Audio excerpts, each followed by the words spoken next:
Here's what's known as the Pan-African Parliament. The African Union's law-making body is based in South Africa, a few kilometres from the capital Pretoria.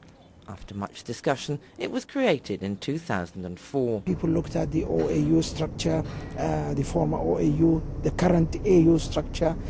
People looked at experiences such as that of the European Parliament, and they came up with the current structure.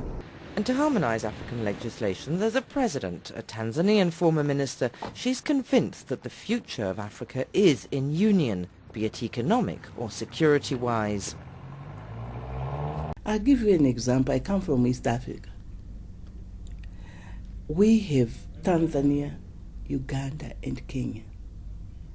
And if you look, Kenya, Uganda, and Tanzania are not so much in conflict because they share the table of decision-making. So far, 47 African countries are represented at this parliament, 47 countries with each 5 seats. There are 2 ordinary sessions each year, and there's little to compare with the formerly highly exclusive OAU. The methods have changed. Some experts welcome the results. Pan-African Parliament, instead of being the talk shop that most people, including myself, expected, has made some interesting suggestions and recommendations to the African heads of state on, for example, for Darfur.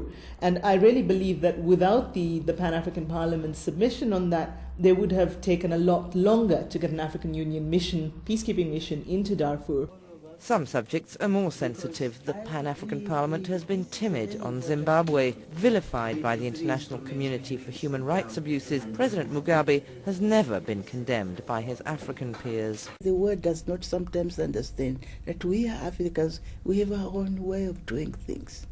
Sometimes it's not so much the way it's done in other places. In the African leadership, age, respect, leadership is very, very, very important. Thabo Mbeki's government covers most of the logistical costs of the Pan-African Parliament. His citizens are proud. Potentially positive. Nobody knows how it will work out, but on paper it sounds like a good idea. I think they really are trying their utmost, but there's just so much that still needs to be done. Next parliamentary session on the 22nd of October.